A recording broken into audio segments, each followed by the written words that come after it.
I want men to take responsibility. I want every woman in New Zealand to know that. I want women to be. What do women want? We want to be equal. We want to be listened to. We want to be respected. And we want to be safe. I think the next step in feminism is looking at how we experience being a woman differently. And women of colour in particular have a very different experience. We are people who are competent, we've got agency, we've got skills, we've got so much to contribute. We want to be treated the same as everyone else. I really want to live in a world that really embraces social compassion. This next segment is going to be a pretty hard one. That's right, because it's about ending sexual violence, which is probably the most important thing we're going to talk about tonight. There was a woman in America who once summed it up, and they asked her what the difference between men and women were, and she said, men are afraid that women will laugh at them, and women are afraid that men will kill them. It was a pretty strong thing to say, but as women, we all know this. We all carry it sometimes in our hearts. We want to be safe. The past 125 years have brought us quite a long way when it comes to sexual violence. We tend to forget that it's only just over 30 years ago that New Zealand legislated to make rape within marriage a crime. 1985, that was.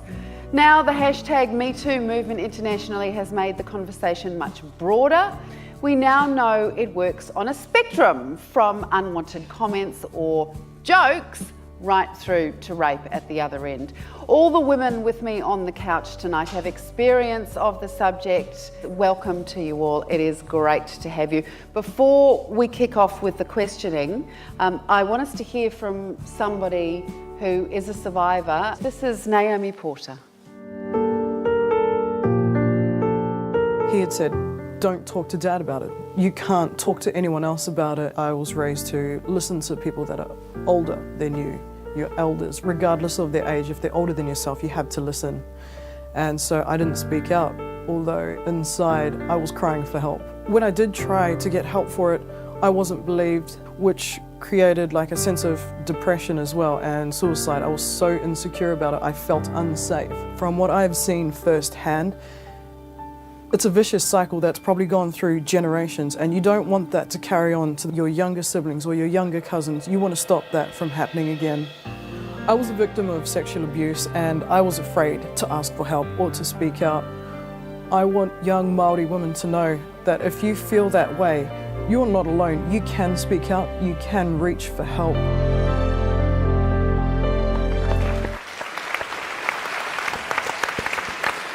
Welcome to all you wonderful women. I want to start with you, Kim. You are the first ever Chief Victims Advisor to the government. Right. You've been in the job just a few years. Mm-hmm. Why was that position needed? There hasn't been a focus on victims within government, a sole role that is focusing on victims before. The beauty of the role is that it is independent, so I'm not a government official, and I can provide free and frank advice directly to the Minister. We know that only about 1 out of 100 cases of sexual assault is likely to result in a conviction. That only about 9 cases of sexual assault are reported to the police. Out of those, about 3 get to court, and out of those, about 1 results in a conviction. Out of 100, yeah. So what are we going to do with the 99 other alleged offenders who are in our communities? How do we get treatment and how do we get safer communities? You first got involved in this area back in the mid-80s. Yes. What was it like then for victims of sexual assault, and what did you do about it? I started in 1986 at Auckland Sexual Abuse Help, and I was like a sort of a rape crisis worker. I would do the call-outs, overnight call-outs, and support a woman as she went to make a police statement, had a medical. In the 80s, the system was quite barbaric. There could be male doctors who would examine a rape victim, and sometimes there would be a male photographer who would come and take photographs of their genitals. So a number of female doctors got together and formed what became Doctors for Sexual Abuse Care, and they had a 24/7 service, and they made So sure there was that a phone counselling. tree, and Yep. somebody could be called at any time of day and That's night right, to yeah. come in and, Yeah. and be with a woman Yes, yeah. who'd made a complaint. Yeah. We were described as a feminist agency, and back in 1975, there was a leading psychiatric textbook that said that you could find incest at 1 case per million in the population. This is a leading psychiatric textbook, 1975. So when feminist organisations started talking about incest at about 1 in 10 girls, for example, and sexual violence at 1 in 4 girls, 1 in maybe 6 boys, it was seen as a feminist conspiracy, and we had bomb threats. We had threats to our personal safety because it was described as we were making it up. Louise, does any of that ring true to you in the way that you were treated when you first reported? Yeah, absolutely. It's a horrible process to go through, but I thought by doing it the right way, after I disclosed to the family, where do I go from here? Back in the day, we did have a rape crisis in Rotorua, and so I rang them and I said, look, I'm wanting to make a statement to the police about being raped by members of the police. How do I go about that? And they turned to me and said, sorry, we can't help you. And I asked why, and they said, well, we work alongside police, so we might lose our funding. So that was the first slam door. But with the support of family, they encouraged me and said, you can do this. The right counselling, the right counsellor. She said, you can do this. And so I did. And in 1993, I walked into the Rotorua police station and gave my first statement. And I know from the women that I speak to that one knockback can be the only knockback you need to shut your mouth forever and not go through with making a complaint. So I'd like to tōtako your bravery, as many people have before, obviously. What are the changes that you've seen in the past decade that you've been working with police? Oh, look, I've from way back then to what I see and hear from the survivors that I support is that a lot of them are saying, oh my God, my detective is so cool.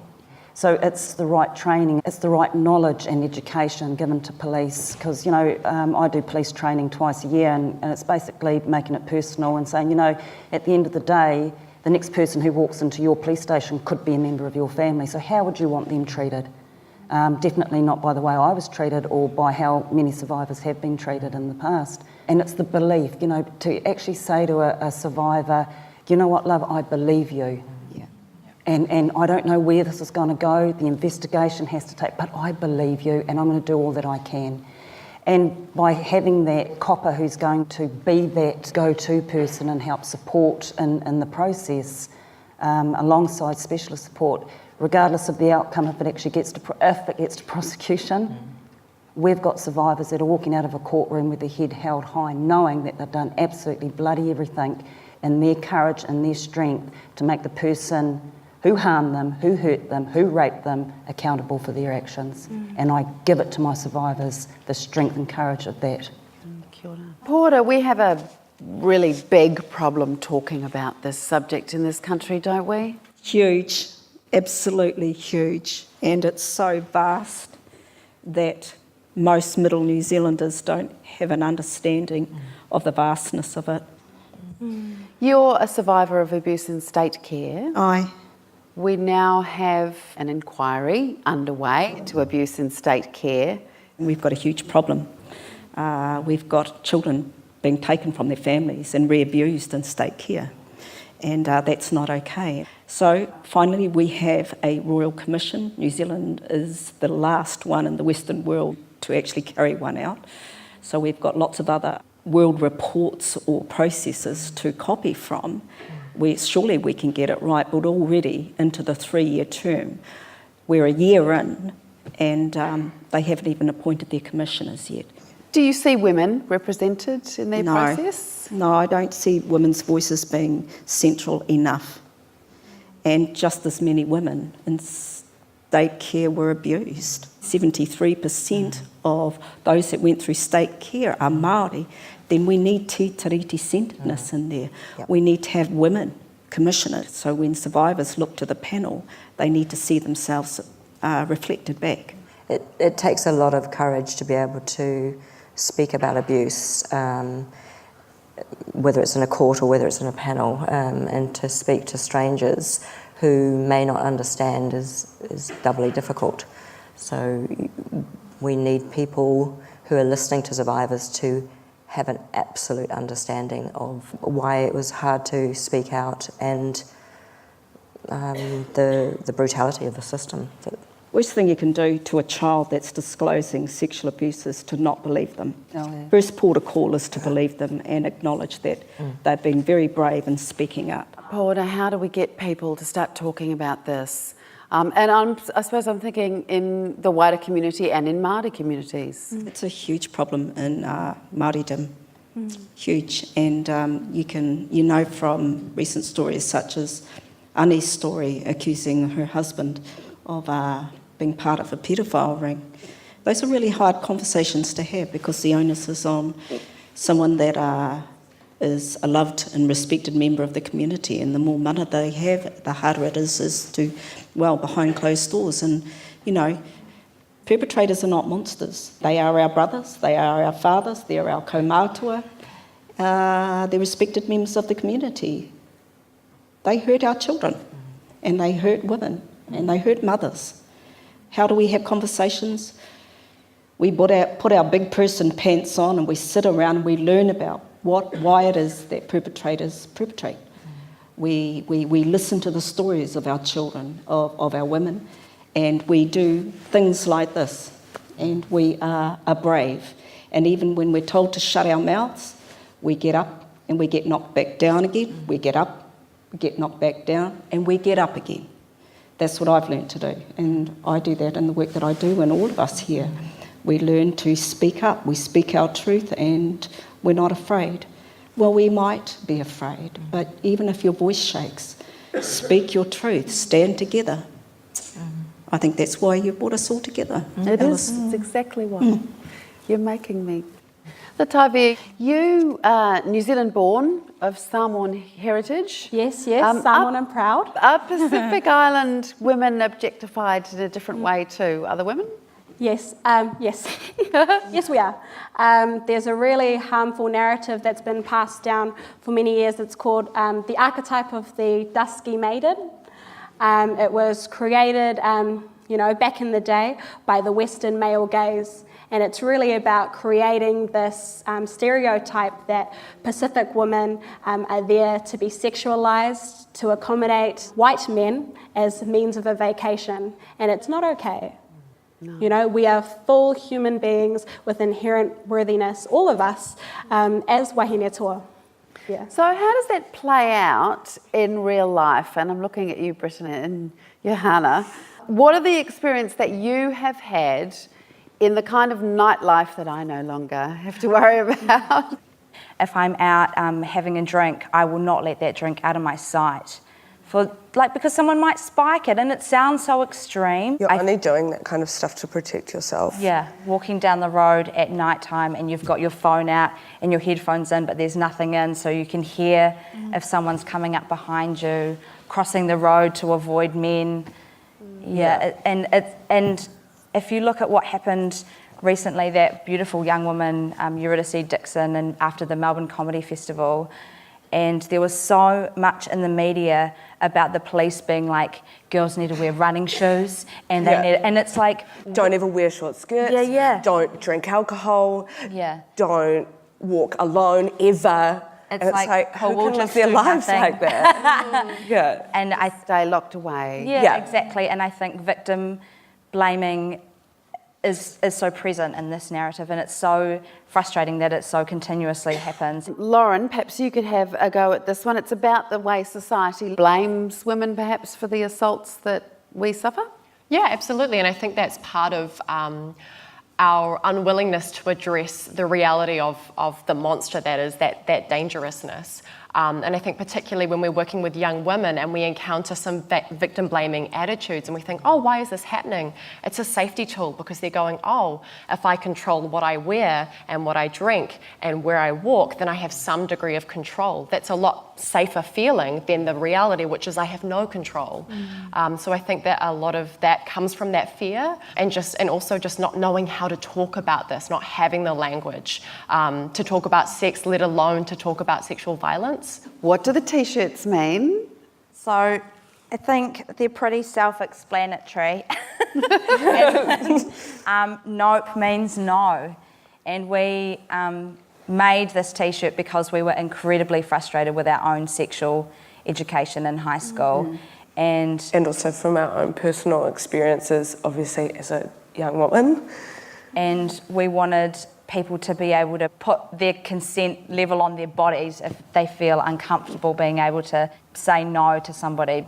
Kim, jump in. I think we've really got to be concerned about the amount of pornography. We shouldn't even call it pornography, we should just call it violence against women because it's degradation, it's humiliation. 80% of 11-year-olds have seen something. And I know that a lot of young men and young women are looking to pornography that they can get online to learn about sex. And that's their first sexual experience. And then the young women are seeing this and pressuring each other into they need to perform in this way. It's a global problem. Lauren, we're going to come to you because you're the one teaching our school kids about these issues, about consent, about how to be a good friend in these situations. Tell us about the programs that you take to schools. With Body Safe, we are breaking down what consent means because our Crimes Act doesn't even have a positive definition of what consent is. We spend so much time going, it isn't this, it isn't this, it isn't this, but we're not actually equipping our rangatahi with the language to go, okay, what do I do then?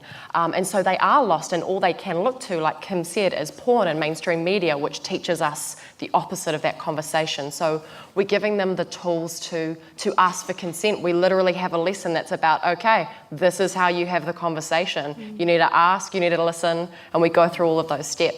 And we also talk about, being a supportive friend, because we know a lot of the time if young people are experiencing this, they actually are turning to their friends first, and we know that that's a massive burden for another friend to support them through that. And like Paula said, it's about believing them. So we teach, a lot of what we teach is around myth busting, around actually sexual violence isn't just, a stranger in a dark alley, and it isn't just, it can be, it can also be lots of violence to the body and lots of bruises, but there's a misunderstanding of what sexual violence is, that actually it's anything sexual without consent. And so we're really reframing it for them and then giving them skills so they can talk about it. What's an active bystander? An active bystander? I was teaching that this morning. So an active bystander is somebody who can take notice of a harmful situation that's happening. They can use what they've learned in Body Safe to go, that doesn't look like consent because that person's not into it, that person looks very young, that person's drunk.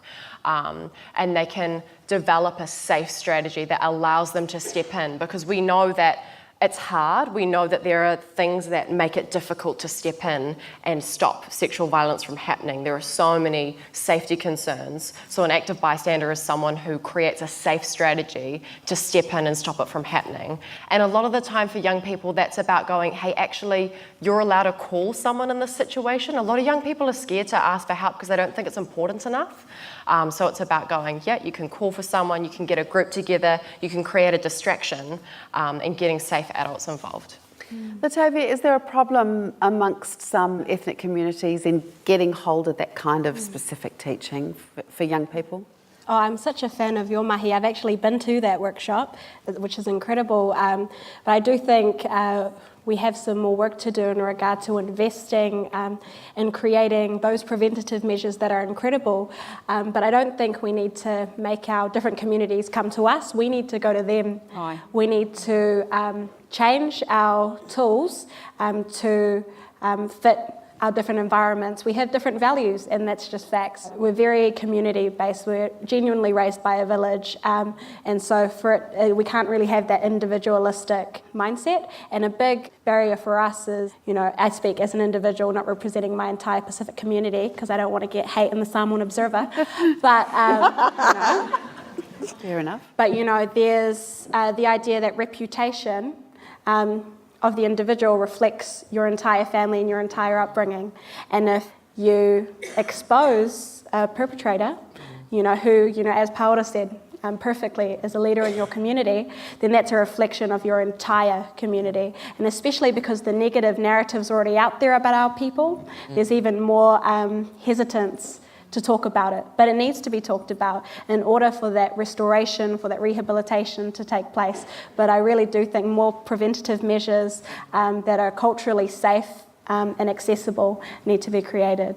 And just to make another point here, most perpetrators are known to us, and many children growing up with sexual abuse in their home, it is normalised for them, and that is one of the reasons why they can't speak up about it. And when they learn about how other kids, their friends, it doesn't happen there, it's why not? Is there something wrong with you? To that degree, and these are some of the things that we need to be aware of, we need to be talking much more about, and most abusers are known to us. And why? Because they have access. The hashtag #MeToo movement, which brings me a lot of hope, do you feel the same way about that? Well, I think the Me Too movement just opens it up for everyone. Diversity becomes zilch. We all become on the same stage, same platform, because it's about together we have to have the conversation. My PhD was on women who'd experienced childhood sexual abuse. It took them on average 16 years before they were able to speak out. One woman said it was 56 years before she told anyone. Me Too allows people to speak out, and it really is inspiring. 30 years, May. What about the younger guests?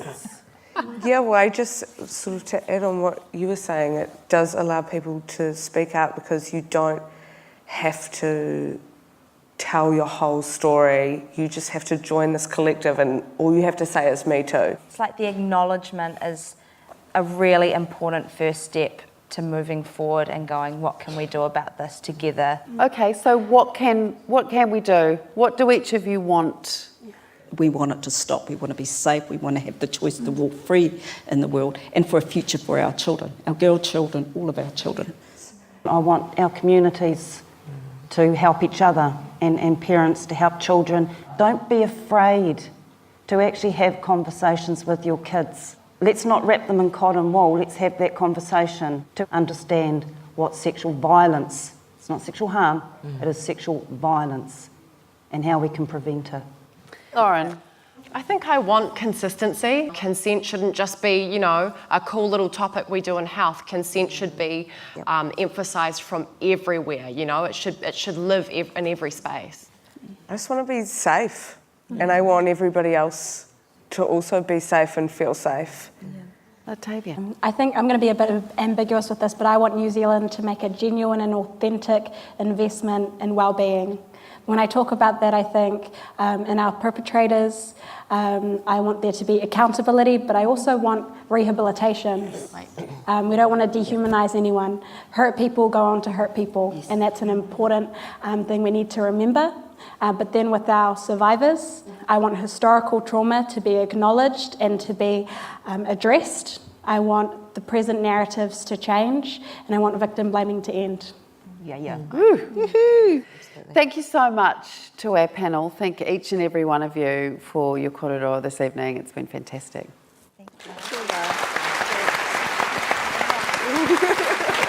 So, just in summing up, what I hear from that wonderful panel was that, it is great that we have a Chief Victims Advisor. It is great that we have a police force that is now ready to meet the challenge of women presenting with stories of sexual assault, but 1 out of 100 result in a conviction, and that's simply not good enough. Thanks again, ladies.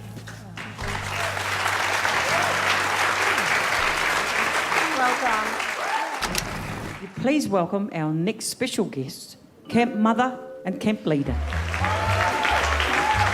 Consent is like a hot buttered scone. Now, if I say to someone, would you like a hot buttered scone? And they say, oh my God, I'd love one. Make them a scone and let them eat it. All right? Now, if I ask somebody, would you like a hot buttered scone? And they go, maybe, no, but I'm not sure. You could make a scone for them and pop it down, but don't make them eat it. Now, if somebody says, no thank you, I don't want a hot buttered scone, then don't make them one. Simple as that. It's just off. The hot buttered scone is off. If you pop over to somebody's place on a Sunday night and have a hot buttered scone, don't assume that they're going to give you a hot buttered scone on Wednesday. Now, if somebody's unconscious, never, ever, ever give them a hot buttered scone. All right? And they also can't answer the question, do you want a hot buttered scone? Because they're unconscious. Okay, let's party. Hit that music, buddy.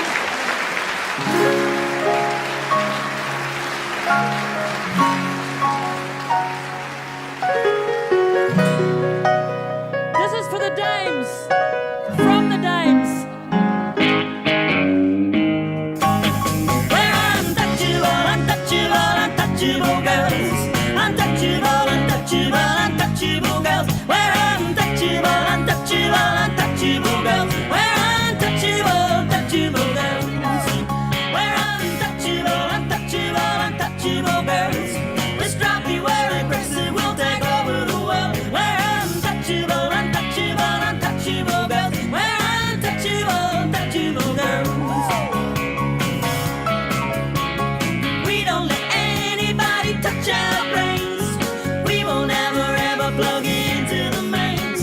And we are overtaken on a single lane. We're untouchable, untouchable girls. We're untouchable, untouchable, untouchable girls. We're strappy, we're aggressive, we'll take over the world. We're untouchable, untouchable, untouchable girls. We're untouchable, untouchable girls. Girls. Girls. Girls. We live in a world that doesn't care too much. You got to stand up, you got to have guts.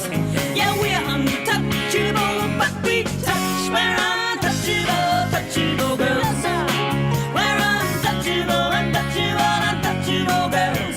We're strappy, we're aggressive, we'll take over the world. We're untouchable, untouchable, untouchable girls. We're untouchable, touchable girls. Girls. We're untouchable, touchable girls. Girls. We're untouchable, touchable girls. Girls.